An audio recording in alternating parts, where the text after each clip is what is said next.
Jika seorang takmir masjid atau jamaah masbuk di rakaat terakhir, mengikuti imam saat tasyahud akhir, dikarenakan menertibkan jamaah anak-anak, apakah dia termasuk lalai? Polisi-polisi yang ada di Masjidil Haram itu dua kelompok. Kelompok pertama ikut di tasyahud akhir. Kelompok yang kedua membuat jamaah baru. Dia tidak termasuk orang yang lalai karena dia ada sebab darurat. Dan tidak semua sholat gantian. Nanti sholat zuhur kau, sholat asar kamu, sholat maghrib kamu. Bergantian, sip-sipan. Kalau dia security, pengawas anak-anak di masjid yang besar.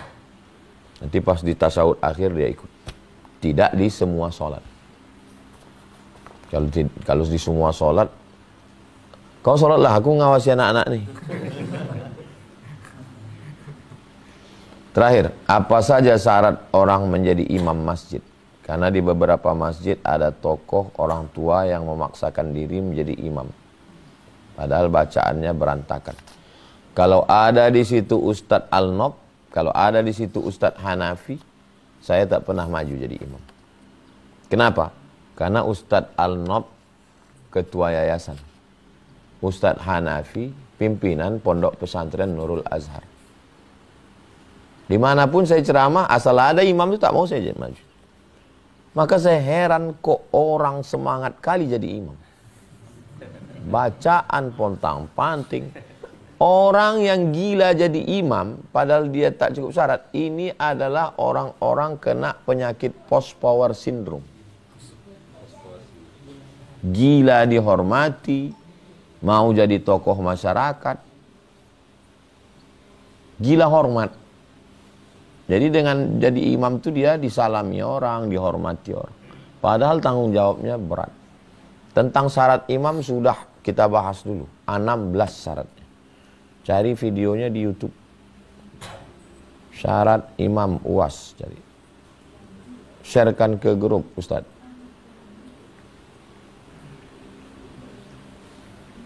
Yang pertama, yang paling banyak bacaannya. Yang paling banyak hafalannya.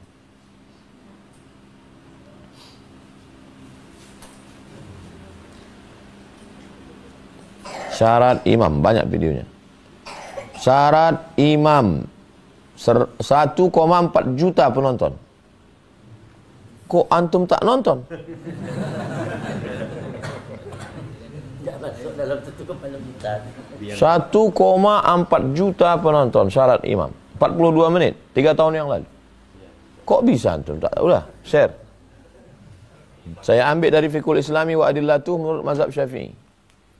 Yang berkumpul kita ini semua, yang pertama jadi imam ulil amri. Ulil amri tak sanggup mengangkat imam ratib. Itulah dia imam paripurna yang diangkat Pak Wali Kota. Tak ada imam ratib yang paling banyak hafalannya. Sama hafalannya, yang paling paham. Sama hafalannya, sama-sama paham, sama-sama LC. Yang paling bersih. Satu agak kotor bajunya, satu agak bersih. Yang paling bersih. Siapa yang paling putih bajunya? Sama hafalannya, sama pahamnya, sama bersihnya. Yang paling ganteng. Maju dia. Sama hafalannya, sama pahamnya, sama bersihnya, sama gantengnya. Yang paling cantik bininya. Sampai begitu. Kenapa? Karena kalau cantik bininya lebih khusyuk hatinya. Tak ditengoknya bini orang. Sampai begitu halusnya kajian fikih. Paham? Fikih itu. Udahlah tak menonton, berpantun pula dia di ujung. Kalau tuan pergi pengajian di subuh Rabu, terima kasih atas jawaban. Semoga Ustadz selalu. Ya? Semoga Ustadz sehat selalu. Amin ya rabbal alamin. Kalau tuan membeli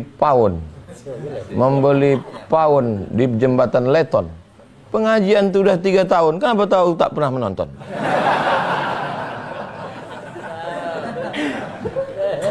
Mungkin supaya tokoh masyarakat tuh nengok mungkin. Bagus. Jadi tidak semua yang bertanya itu karena tak tahu. ada yang mau ngasih tahu orang lain, mau mengulang kaji. Begitu caranya. Makanya Jibril datang bertanya ke Nabi, akhbirni anil iman, akhbirni anil Islam, akhbirni anil ihsan, ammaratus sa'ah. Bukan dia tak tahu, untuk ngasih tahu yang tak tahu. Jadi antum kalau buat pertanyaan itu bukan berarti udah nontonnya dia ini. Kalau tuan ke jembatan Leton, jangan lupa memberitahu. Aku ini sebenarnya udah menonton Ustaz, tapi aku ini mau ngasih tahu. Karena dia tak membalas, ku balaskan sendiri.